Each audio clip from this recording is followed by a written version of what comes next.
minute here because we're trying to get live on Instagram.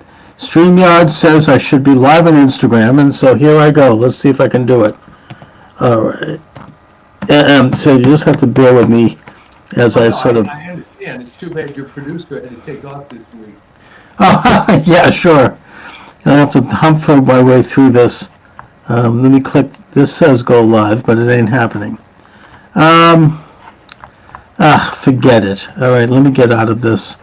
Let me just see if we're live on... Yeah, we're going to be live on...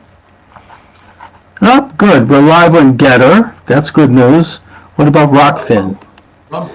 And Rumble. Oh, well, Rumble's the flagship. Looks like we're live on Rockfin. Let me just make sure. Yep, we're live on Rockfin, and finally live on Podomatic. They do a countdown, 3, 2, 1, and we are live on Podomatic. We're live everywhere. Excellent. All right, so Mike, here we go. Michael D. Shaw is here. We're doing our usual thing on Thursday live. By the way, you can call in at the number listed here, which is 508-928-5255. You know, Mike, I wanted to talk a little bit about what I'm calling the invasion of America, because I had a little personal first-hand experience with it yesterday. As you know, one of the many things I do besides this podcast and my writing, my book is coming out very soon, by the way, The Anti-Semitic Imagination. And my college classes is I drive Uber in the morning. I love Uber. And I had a ride to Concord, Massachusetts. I dropped a gentleman there off who was going to his office. That's a very nice town, as you might imagine, in Greater Boston. And right after I dropped him off, I got a request from a woman who wanted a short ride. I picked her up at a department store with her baby. Very nice woman, did not speak English. She was black in the sense very African, which is fine. And I drove her to a motel, which was very busy, really crowded. And she wanted to be driven right to the front door because she had a ton of bags and she had a baby. I understood that, that's fine. But the result is that I had to wait about 10 minutes to get to the front door. And in the course of that time, I saw a lot of things. I saw a place that was teeming with activity and people who were coming in and out of very nice cars. These were not poor people. They were, you know, I know what poverty looks like. And they were well-nourished and well-dressed. And, you know, they were not, you know, and I could see that they were not Latin American, they were not Hispanic. They were black and they were African or they were Muslim. And you could see Muslim insignias and indications as well. And most of them didn't speak English. And it was very crowded. And then after I dropped her off, I got a request from a gentleman who wanted to go back into the city, which was great. And he was kind of a guy that was about my age, and we were sort of on the same political wavelength, I could tell. So we did have an interesting conversation about it, and he said to me that downtown Concord has become like downtown Boston or even downtown New York. Every day it's packed with cars. Nobody can move. And I told him about the motel, and we both realized, and he said clearly that this was being rented by the state of Massachusetts to house our new immigrants, right? People that are being flown into the state. And it's costing the state who knows how many millions of dollars just to rent the place out, to give people a stipend that's pretty good. I mean, you know, we're talking about, a really well-supplied amount of money, and that they're going to be there indefinitely. And most of them were men. There were very few women. This woman was an exception. You know, men of age, you know, like late teens right up to 40s and 50s. And I just, you know, this is what's going on, I think, in this country right now, in that we're importing large numbers of people coming in from the southern border. They're not Hispanic. They're not from Central America. They're from Africa. They're from the Middle East. They're Arabs. They're Muslims. Not that there's anything wrong with that, but it brings up the broader question of why are we doing this as a country? Why is this happening? I mean, is there a rational explanation? They're obviously not here to work. They're being supported by the taxpayer, and that includes blue-collar people paying their, who resent this in the state, by the way. And what is the end goal here? Why? I mean, this isn't like the type of immigrant, and again, I know I'm generalizing here, but they're not the type of immigrants that my grandparents were, who came to this country. They weren't given a dime by anybody, and they worked very hard to become American, to assimilate. I mean, they still maintained their Jewish identity, but they loved this country. They had pictures of George Washington and Abraham Lincoln on their walls, and they learned to speak perfect English, and they actually would not allow anyone to speak Yiddish in the house. I mean, they really went out of their way to be Americanized. I don't get the sense that that's what's going on with this group. I talked about it with my passenger, who's, as I said, he's a guy about my age. He was very sophisticated. He was going in for he's a consultant working with high tech. A pretty smart guy. Been around for a while in Concord, and he said the same thing. I mean, that this isn't like the immigrant. This wasn't like his Italian parents, coming here, back in the turn of the century. And it just brings the broader question up of what the hell is going on here. I mean, why are we doing this as a country? Let me address that. One of the articles that I wrote some months ago was called Dangerous Thinking. And it talked about inductive reasoning.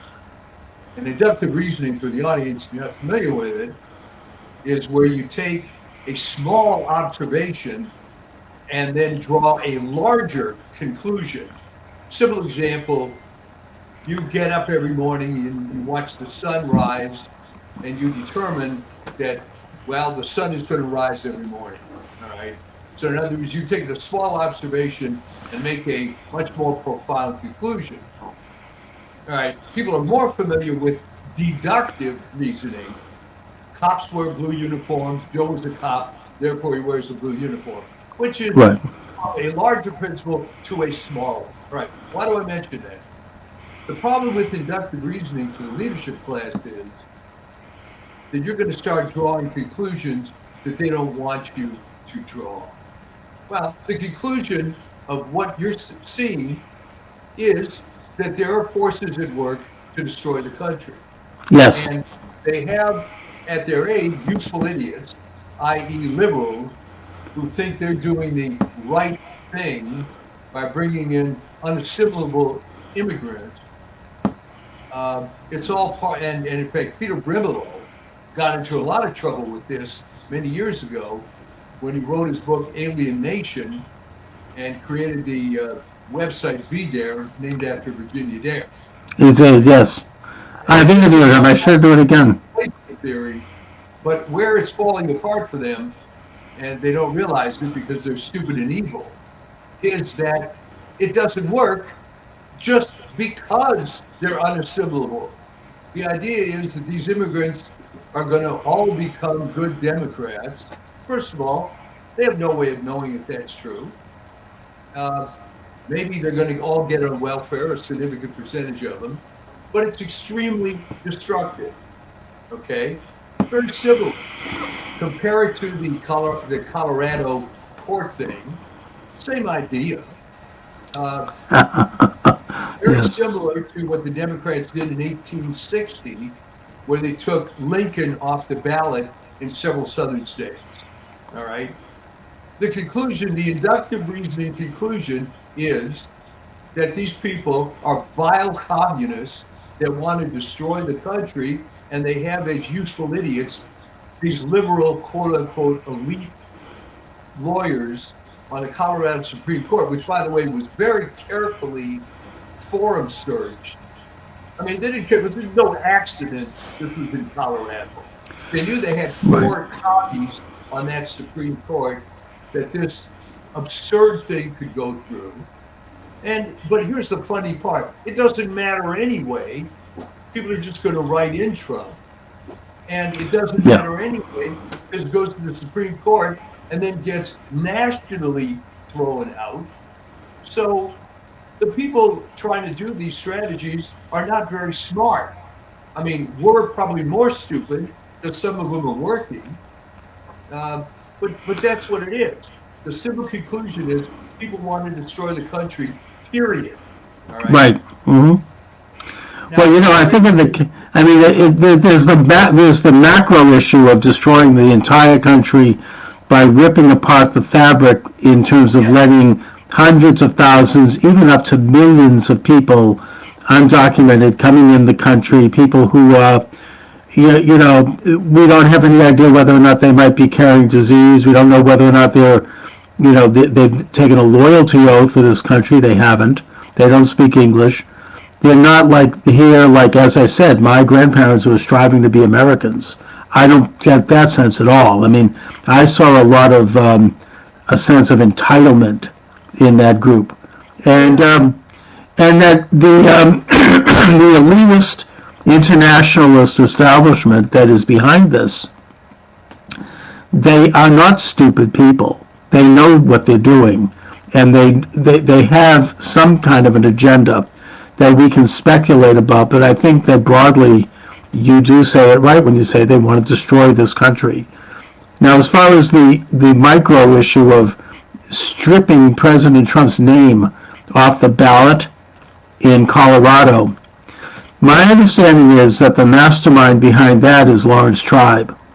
And he's been talking about it openly on his Twitter page, which I follow very carefully, and which is, it's lunatic. I mean, it's embarrassing that he talked about like Tin how I had, conspiracy theories and Trump derangement. It's bizarre. I mean, I've actually had responded to him many times, and one of my response was, "Dear Mr. Professor, from Harvard, a man who was once considered a Supreme Court potential justice, you got to get a grip. This stuff is delusional. It's just bad. It's not, doesn't connect the dots."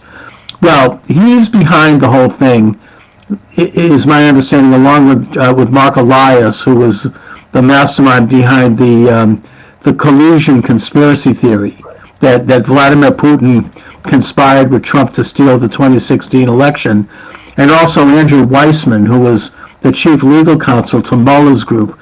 These three hatchet men, are really the architects of this agenda. They've been shopping it around to every state they can reach.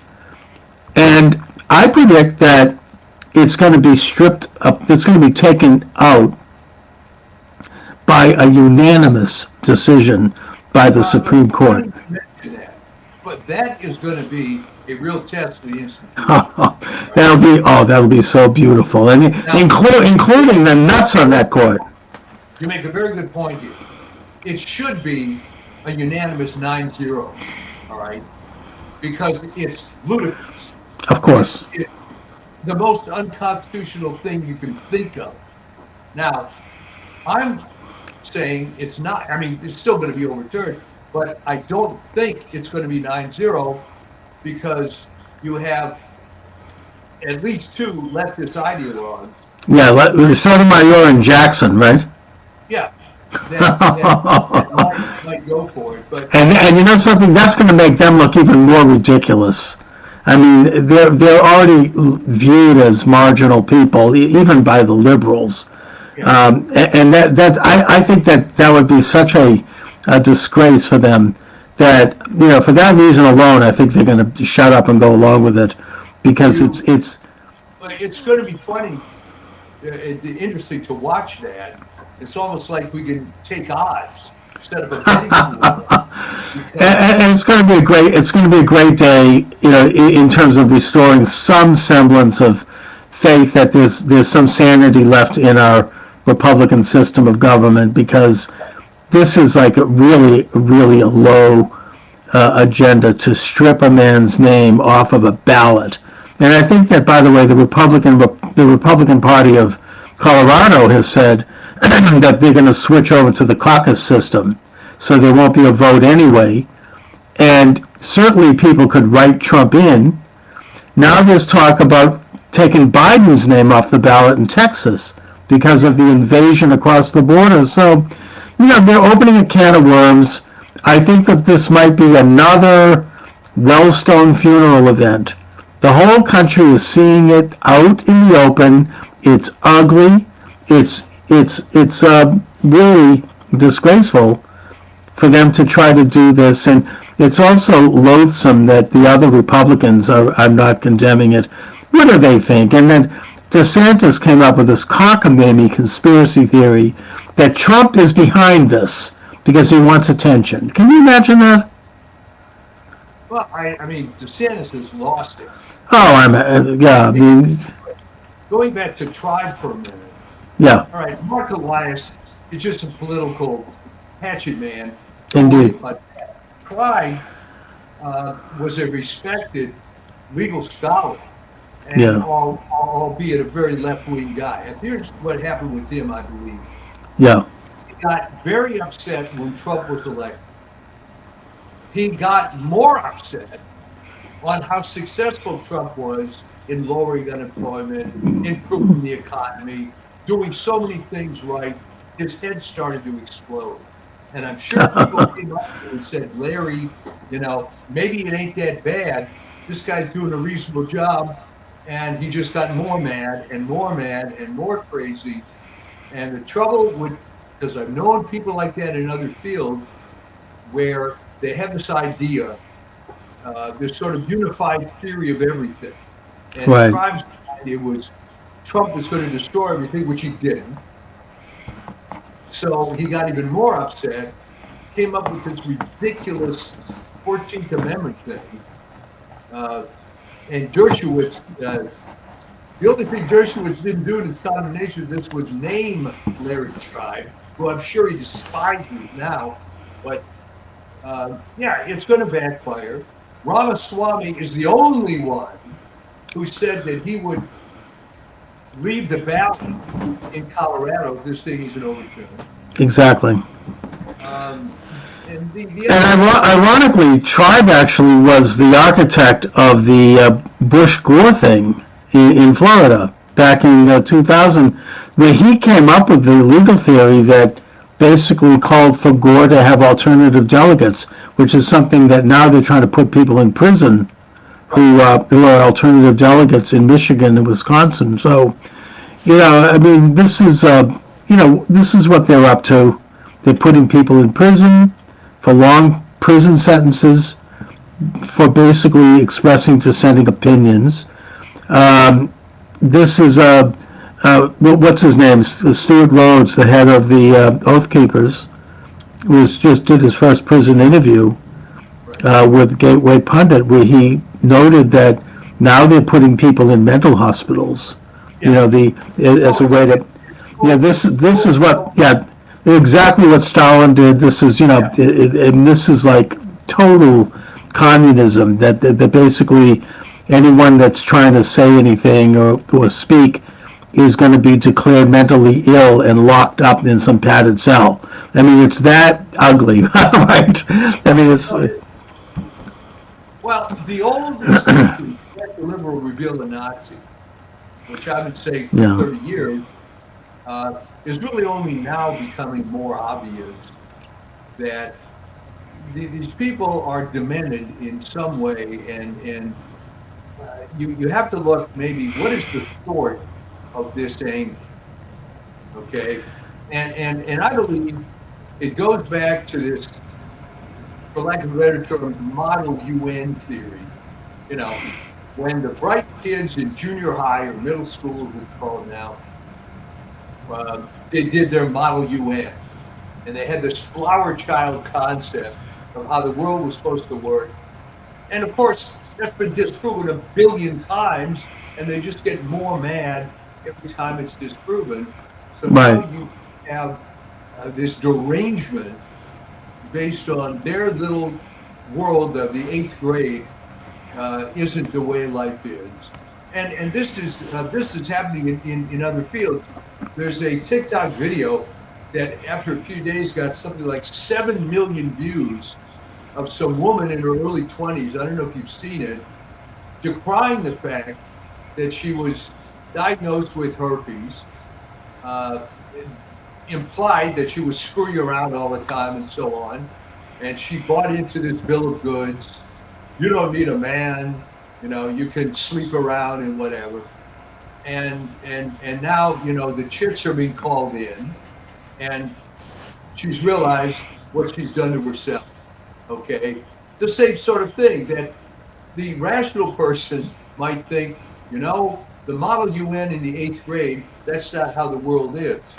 Right. If you double and triple down, then no, the world is wrong because what I learned in the eighth grade must be right. And now it's exploding at your favorite Harvard University. There have been more allegations of Yeah. plagiarism. Even the Boston Globe. I think even the Boston Globe is starting to get ready to throw her overboard because yeah, it's really the whole institution now is getting people bailing out financially. I mean, donations, and it's becoming a liability in that not because they disagree with Claudine Gay, they don't, but the fact is that it's exposing this radical agenda that's taken over that college, and that's really it's become completely dismoored. It's no longer anything remotely like what it was at one point, if it ever was. And that It started going bad actually in the early 70s. Because remember, in the 60s went on the campus activism, but then all those clowns stayed in academia, and to put it to what it is. I trace it to Duncan Kennedy at Harvard Law School implementing critical law theory. Yeah. And that was a big controversy in the 80s. And he got his way. And Dershowitz tried to fight against it, but that became the predominant theory in Harvard Law and in Harvard generally. And now they call it critical race theory, but it's the same thing. It's communism. It's basically the old Marxist dialectic. The world is divided between the oppressors and the oppressed, the haves and the have-nots. Everyone has to be put into one of these two categories. And that it's gotten so ridiculous that the New York Times even kind of came out with a very vague article saying that dog walkers are now being attacked because they're engaging in dog training that's colonial and that's not against the indigenous nature of a dog. I mean, it's gotten really that bizarre that they've really jumped the shark. Yeah, well, it's going to be interesting to see how it plays out because, of course, corporate-wise, Disney, that a couple of years ago had more money than God, is now hemorrhaging money, cutting back, laying people off, and just there are slight glimmers now that, gee, maybe taking this woke agenda wasn't a great idea. Is there though? Because I know that Disney, right after they had, I think it was the fiasco with, I don't remember what triggered it, but there was a release of a Zoom meeting where you had Disney executives talking about, really openly talking about, well, we have to have this person as a transgendered, and we have to have that person has to be black, and they just, they were talking in the lingo of the radical movement, and I mean, those people are still there. That happened at IBM also. Oh yeah, I heard about that. And but the thing is, it's all backfiring. And as long as we're being nasty and down and dirty, one of because I looked into this Claudine Gay thing a bit, and I throw this out to your view. All right, she's located here, or where you are, in Cambridge, Mass area. She's married to a guy at Stanford. That's Mhm. not geographically convenient, and they have a small fire. They do. How Okay. does that work exactly? All right. I have no. Uh, Maybe you could say they're bi-coastal. I mean, who knows? can you be a bi-coastal parent? You know. So I, yeah, they are going to have to dump this broad. There's no two ways about it because the latest accusations have come from within Harvard, I believe. oh, I think they're moving in that direction. I mean, look, I've been reading the Boston Globe since I was, a kid. I mean, my parents read it cover to cover every day, and I understand what the mind of the Globe, how they operate, and they're moving toward getting rid of her, but they're trying to find a way to do it that's going to save face for Harvard and kind of soften the blow because she's become a liability for their agenda. It's they can't go forward with anything as long as people can point to her and say, well, don't accuse me of plagiarism. I mean, it depends on the context. Next time someone's called something, and her lying to Stefanik about, oh, well, we are very open and we believe in free speech. And all of it. I mean, it's a liability now. I mean, the Globe threw Elizabeth Warren under the bus on the Native American thing. They had But to. not right away. Oh, no. They waited until she was safely ensconced, and they released it on, like, the day before, the back of the thing on the day before Christmas when nobody was paying any attention. You have to read these papers very carefully and, know how they do this. But they have to do it because they need to retain a few shreds of credibility. And of course, the Globe used to have competition from the Boston Herald, but that no longer really exists. They're kind of basically the flip side of the same coin now. Back in the day, they really were competing, and the Herald really did occasionally express a conservative opinion back then. But anyway. I mean, it's very unfortunate that this is not only not the first, but not the biggest case of protected plagiarism by black people. The most notorious case probably is Alex Haley and Roots. Oh, is that right? Well, I remember there was a case at the New York Times that was a pretty big one. I forget what it. I think that the late Ed Pollock wrote about this. I seem to recall. His books are almost. The case in the Washington Post, it wasn't really plagiarism. Oh. It was fantasy. Janet Cook, who again, it's this liberal sickness, We have to have a black chick as a reporter. Can she read or write? Well, good if she can. So they gave her this open-ended thing. She wrote a series about Jimmy, the 9-year-old heroin addict. I don't know if you remember that. Poor little Jimmy, yes. Poor little Jimmy.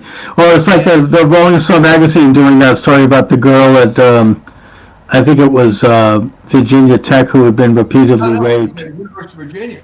Oh, was it? Yeah, okay. Yeah. So, but here's the difference. Okay, we have to be careful in our adjectives here. The Rolling Stone story was true in the sense that this woman was lying about these accusations, but it was accurately reported lies, if that makes sense. All right? It wasn't vetted.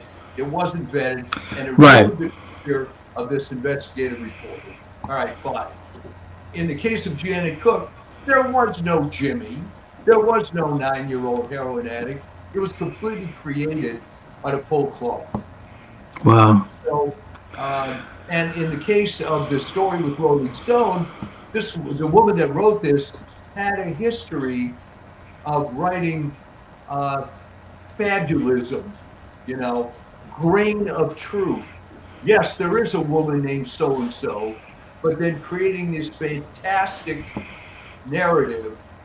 And she had written a bunch of articles before she got caught with that one. And that was when the Rolling Stone was sued for millions of dollars and lost.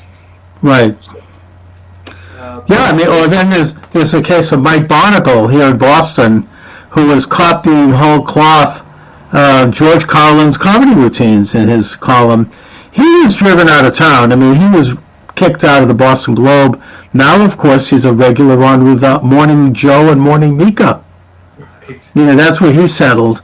I mean, that's one of the worst, the stupidest programs. Oh, like line it, you know, I don't know, I'm going to embarrass to say my mother watches that religiously, and oh yeah, she's way out there, and when Well, I guess if you just want to hear that. oh, she just thinks they're brilliant, and I go out there and she's watching this, so I get to see a little of it when I visit her, and it is the dumbest thing. It's just person after person. I mean, talk about Trump derangement. They're obsessed with Trump. I mean, in a weird way. I mean, they go on and they're parsing every little thing, that every time he looks this way, that must mean he's a Nazi. I mean, it's really like it's gone way off the deep end. And I mean, Joe Scarborough is absolutely a complete sellout. I interviewed him years ago when he was still like conservative, and he wrote a book. He was a congressman who left Congress, by the way, under a cloud of scandal. But well, let me interrupt. The easiest way to get him upset is to ask him what happened to that woman. Who died in his office? Yeah. Right. Yeah.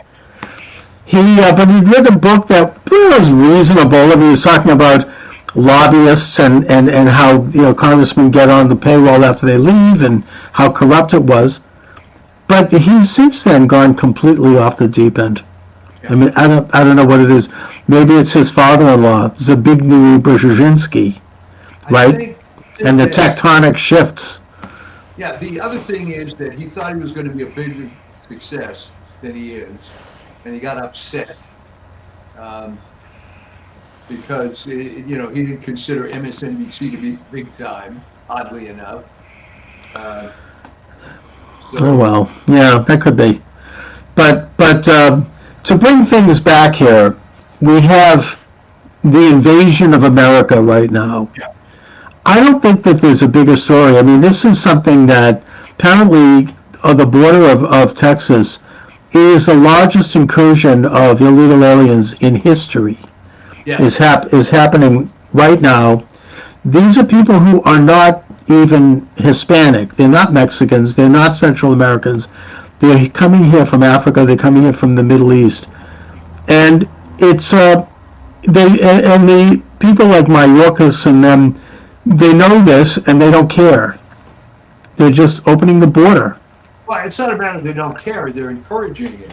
They are, and they're giving these people a nice paycheck, and they're putting them up in a nice hotel in a nice suburb, and it's breaking the back of our government, of our even the moonbat left wing governor Maura Healey in here is saying we can't do this anymore. Well, one of the other dynamics here that they're counting on is this idea. There's two things. One is people have a very dangerous need to respect authority, which I have to tell you I've never understood, because I hated authority my entire life based on things that occurred when I was a little kid and so on. But nonetheless, most people love authority. All right. They do, and they love to create idols out of these people. I mean, it's like a bizarre. I mean, maybe there's a psychological term for this, but it's kind of a reprieve of the ancient idol worship that the Torah warns us about. You know, these kind of false images that are built up as these great savior entities that are going to create create some great new world. And even recently with the death of Henry Kissinger, the guy was a mass murderer, right? I mean, he was responsible for cluster bombs and napalm over Vietnam. Probably killed more people than during World War II. I mean, he was heading up Operation Condor, which basically subverted Central and South American nations with these dictators. Completely unnecessary. They weren't going to go communist.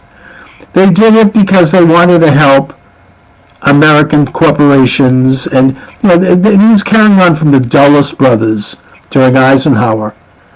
A corrupt, amoral policy that's responsible for huge levels of human suffering, and yet nobody wants to think about that.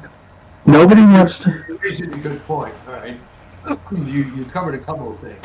One is that you refer to the Old Testament, and you recall that originally God did not want the Israelites to have kings like everybody else. That's right.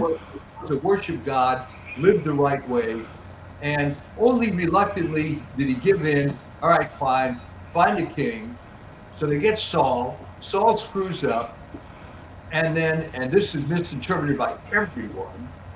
And then God is in search of a man after his own heart. All right, that doesn't mean David was the ideal solution. He was looking for someone after his own heart, and I guess David at first fit the bill. He had a few problems, as people are well aware of.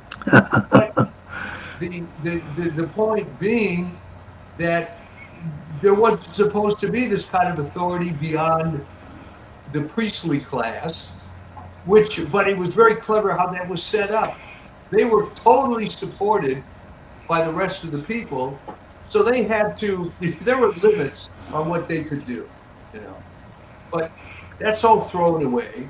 But if you combine the respect for authority with this human situation where people are in denial when they face evil, I've seen this. So this is like you mentioned the case of the Israelites looking for a king. There's a great series of passages. I mean, we could read them. I mean, they're right there. When the people go to Samuel the prophet, and because he was like the religious authority, and they said, "You've got to give us a king. We want to," and he's like, "You don't want to have a king. You don't want to be like the other nations." Because they needed this strong leadership. At the time, they were a loosely confederated group of tribes that, by the way, the example inspired the American founding fathers when they figured out the American system of states. And his answer to them was, look, if you have a king, he's going to prostitute your daughters, enslave your sons, take all of your money and taxes, do this, do that, all of which came true. Yeah, of course. And they didn't care. I mean, they said, we want to have this great authority, this king. So that was like the first step down for the children of Israel and their experiment.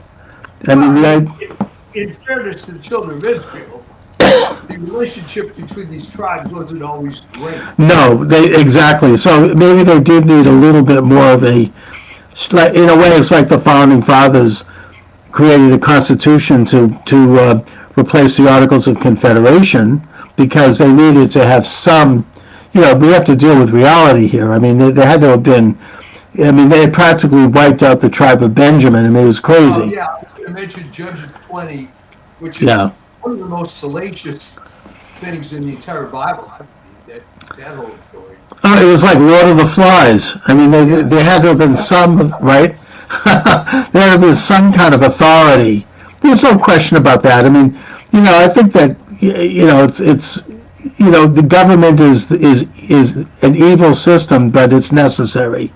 I mean, we're not anarchists. I mean, Washington said that when he when he supported the Constitution. I mean, I think the founding fathers understood the dangers involved, but there's no perfection. We don't have utopia in the world. Yeah, but by the same token, people should start recognizing when things are wrong. In other words, it's one thing to say the Colorado Supreme Court ruled the way they did, but the conclusion I think people should take is, okay, you got a bunch of idiots on the Colorado Supreme Court. Just because it has a fancy name doesn't mean anything. But people are impressed by that, and I guess one example that may be more familiar to older listeners, there was a very famous football player named Alan Page for the Minnesota Vikings. Mm-hmm. And after his career as a player, he got into law and was recommended to the Minnesota Supreme Court. Which, oh, what a big deal, he's not just a dumb jock, he's on this Minnesota Supreme Court. Well, that's fine, but it's a political appointment. He wasn't any kind of giant legal scholar or anything like that, but people are impressed by titles and confuse titles with accomplishment. I once got into an almost humorous discussion with some liberal, and I said, what has Hillary Clinton accomplished in her life? Secretary of State. I said, okay, no, you've given me a list of titles, but if you're going to take the resume route, if you put a title, you have to put a paragraph description of what the hell you did. And she's got nothing to fill it out with. No, she went around, she used Secretary of State's office to fly around to countries and shake them down for the Clinton Foundation and the Clinton Global Initiative, which they got rid of the day after she lost the election. But speaking of the Clintons, there's another example of people who have gotten away with maybe murder over long decades, and yet they continue to be revered like in an idolatrous way. People don't like to think about the dark side of them because it's so unpleasant and so ugly that you just you not only do dismiss it, but you attack people who are bringing it up. Now, every 4 years, I like to go to New Hampshire to watch the primary. I spend a day, usually in Manchester, just to see what's going on. I don't know if I'm going up there this time. There's just nothing going on, unless Trump is there. Last time Trump was there, and it was very interesting. But when I was there last time, in 2016, Hillary Clinton was giving a speech at a place, and I went, and I saw her and Bill do their thing, and I got up close just because I wanted to see what I could learn.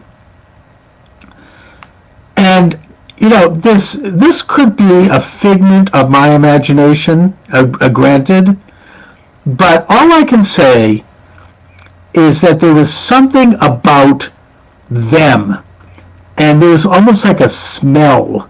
I don't know what it was, but there's something so evil going on there, and the crowd, there was something so uncomfortable. It was almost like, it's like the scene in the first Star Wars movie, when they're sitting around the bar and you have these creatures. It's like, I can't explain it. Look, I've been doing this for a while, and I've been delving into politics for a long time, and I would say that I'm not always right, but I have a pretty good instinct about things. I can't always prove everything. I've said this to my daughter. Yes, I can't show hard proof. I can't show evidence, but you have to admit, I'm right 99% of the time when I say something, because I have instincts. I do see, I have like almost a third eye when it comes to these things, because I just, from experience. Inductive reasoning. It's been, brimstone. Yeah, oh my God, there was just something about it that it's so creepy that, and I think everybody sensed this, but it's like this gigantic thing that nobody wants to talk about. It's like, it's like a turd under the couch in a cocktail party. I don't know. It's just, there's something like, there's a putrid quality I can't say anything more specific. Well, I mean, I they, can say something more specific then. During his presidency, there was some diplomatic thing that occurred. Doesn't matter what it was. And he came out of this meeting and said, and people should listen here, blessed are the peacemakers, for they will inherit the earth.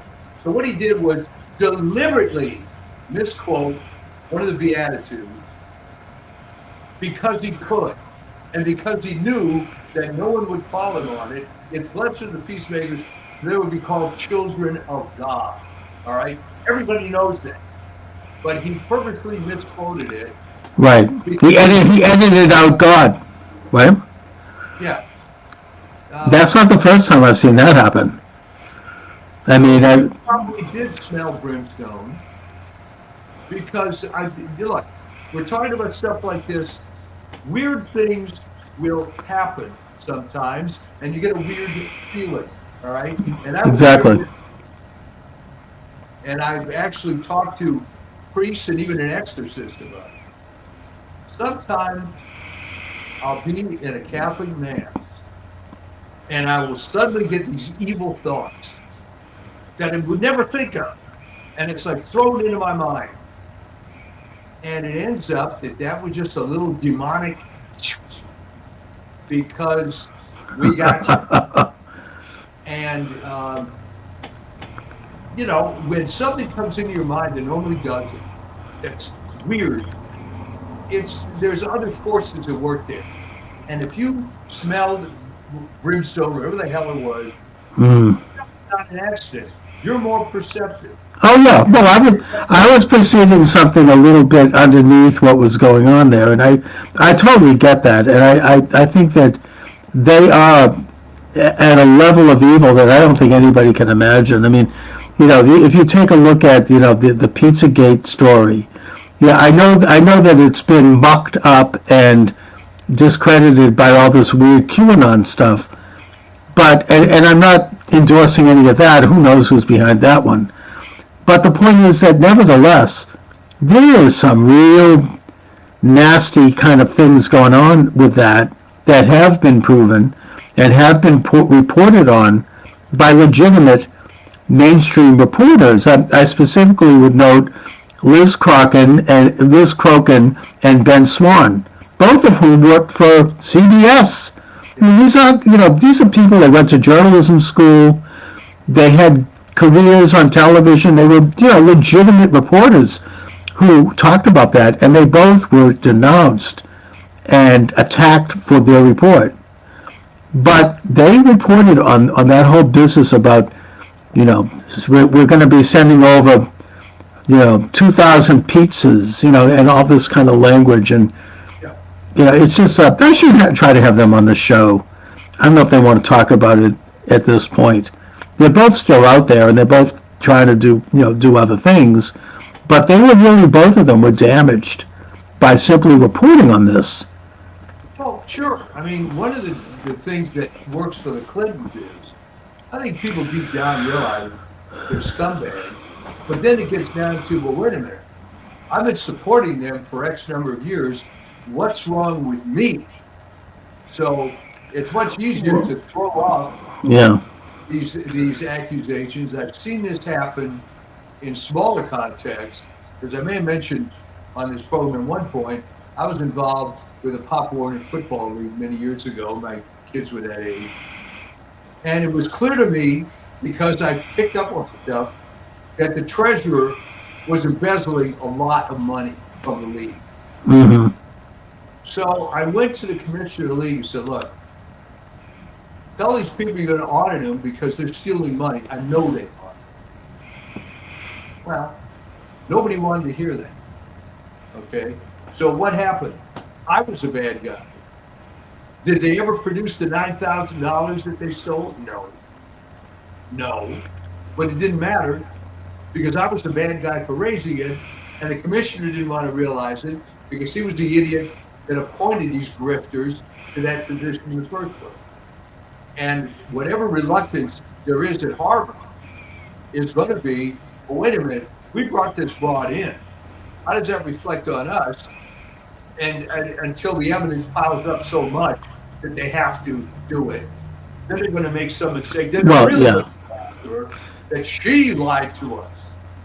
Yeah, I mean, it's just only when she becomes such a liability. And yeah, I think that as you're pointing out, there's a dark side of human nature. I mean, one more example in my own life, somebody very close to me, she was doing adjunct teaching at Boston University as a law professor, and there was a situation in the class where these students were obviously cheating, and she could see that, and she confronted them about it, and then she got in trouble, not them, Yeah. because their parents are rich, maybe, I don't know. I mean, the college did not want to hear about it, and she ended up getting in a lot of trouble, and it was a real eye opener for my wife. I mean, she just was like, oh my God. Right. I mean, that all was part and parcel of the colleges being in denial of essentially everything.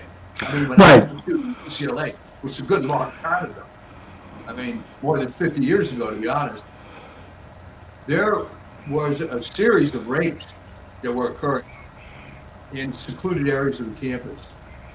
And it was suppressed by the school administration because they wanted to give out this fantasy that campus is safe and so on and so forth.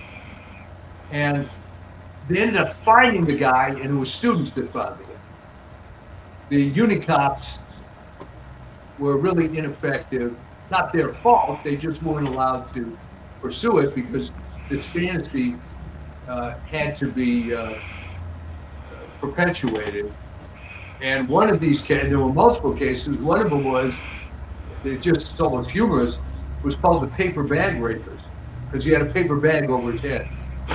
So the evidence was used. Oh my God. They were following this guy, and they ended up searching his car, and he had a bunch of paper bags in it with holes cut out. I think it looks like evidence, yeah. But So yeah, it's a natural part of corruption. yeah, And when it's done at a grand level, when you have an institutionalized establishment that spans across nations and that's been in place for centuries, yeah. maybe even going all the way back to Mystery Babylon, according to some people. I don't know. I mean, I don't doubt that one. Then, you're going to have some pretty weird stuff going on, and you're going to have people who are very different than what their public face looks like. I mean, George H.W. Bush comes to mind, another one.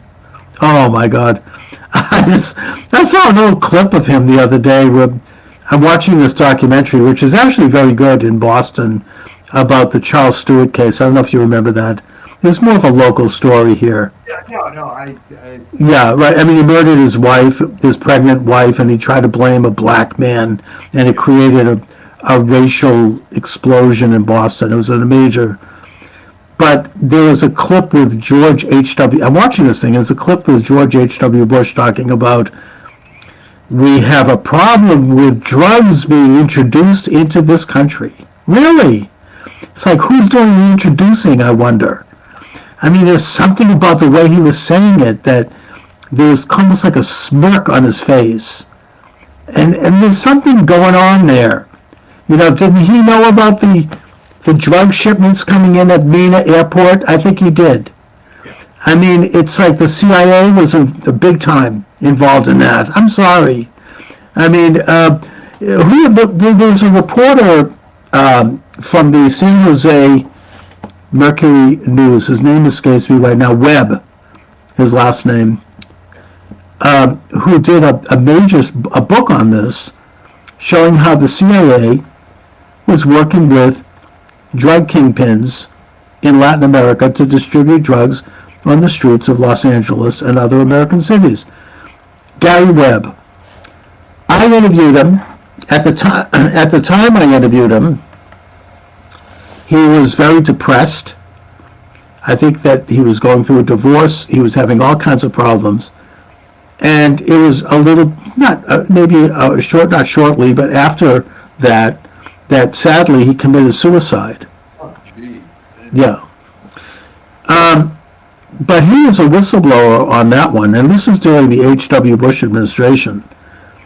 So, yeah, I'm only bringing it up because these guys are demonic who are in that kind of power oftentimes. You know, there is something going on under the hood on that it's almost like they're laughing at us. In my psychology class, we studied how to spot a liar. Oh. And it was very interesting because we watched some videos of people who were lying. And one of the videos we watched on this was that woman who in South Carolina pushed the car into the lake with her children in it. Yes. Do you remember that? Susan Smith? Yes. And then she was on television with her husband, who was not aware of what happened, but looked suspicious. He was like shocked. And she was talking about, with fake tears. Oh, we have to.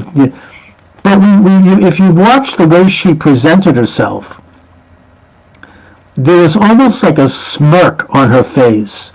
Like, yeah, it's like, I'm getting away with this. I'm pulling this off. I'm in the zone here. They're not going to catch me. And you could tell that the husband was becoming aware of it as the conversation continued and looked horrified because he could see that this is what happened. That was a tell. Yeah. Which some people can pick up. And my old friend Ben Lewis, the Catholic apologist, deceased now, said that what that stems from is, he says there's a deal between God and Satan that evil has to reveal itself in some manner. It might be subtle. It might be subtle, but for those that know what to pick up on, you'll see it. And I would venture that in your class, not everybody picked up on that tell right away. No, and I don't even know if I did right away, but we learned that this is, you can see, and then police study this, and lawyers study it, how to see. I mean, we're watching this documentary about Charles Stewart. I mean, you can see that this is all, it was all about him. I mean, he was a complete psychopath. But then he presented this very suave image on the surface. But there was one smart reporter at the Boston Herald, actually, who basically blew the lid on him just by going over some of his comments on the night of the murder and showing that this is a psychotic killer, and made the case point by point. And anyways, that's what I was. Then they're showing this clip with George H.W. Bush, and I'm like, another one. I mean, and I'll just conclude by saying that I don't know if you remember the testimony by this Trump deranged woman who attacked President Trump, saying that he had grabbed the steering wheel during the Cassie Hutchison, because that came on right around the time I was studying this at my psychology class, and she had that smirk all over the place. Oh, I mean, talk about lying and getting away with it, and like almost like mugging for the camera. I mean, a complete liar. And you can just see it. And I think that we need to learn how to see this and understand it. Now, you have a case where this governor of California, Gavin Newsom, right?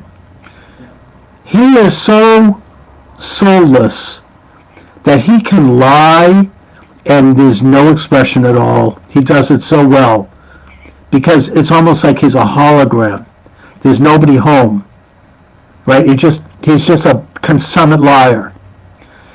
And but that's an accomplishment that's beyond most of these people. They're not that good. Oh, that's more demonic.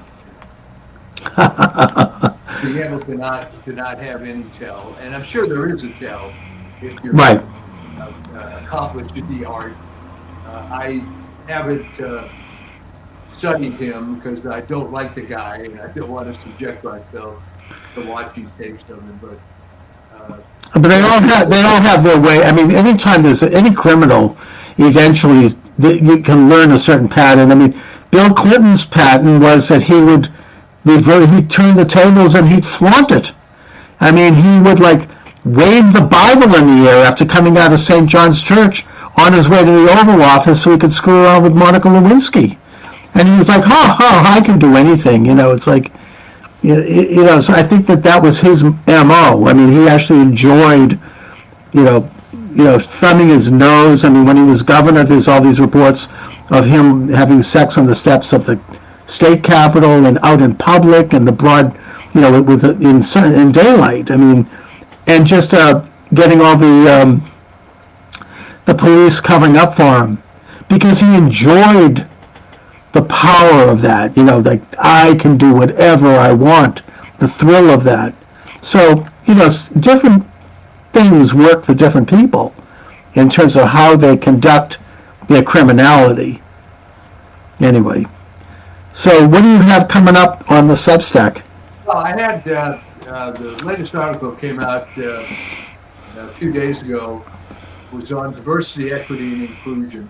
Oh yes, I saw that come across. Thank you. I didn't read it yet, but and there's a few Great. other ones that are up here now that have to be put. I was going to say pen to paper, but that's how it works. no, it's a great. Yeah, but you have to kind of sleep on these things. It's like that's how I write. I'm sort of struggling with a little question. I don't know where to go with it. I'll have some kind of a weird dream that I don't remember, but I wake up the next day and I'm on fire. The thing is rolling off the pen. That's just how the mind. That's Do it. yeah. So yeah, there's a few things going on. Excellent. But actually, I think this has been one of our better shows. Yes. This was kind of Chuck Moscowitz unleashed. Yes. I hope so. All right. So, Mike, listen, as always, thanks a lot. Merry Christmas, everybody, by the way. Thank you. And I'll see you next time. We will do it again next week. You bet. Thanks a lot.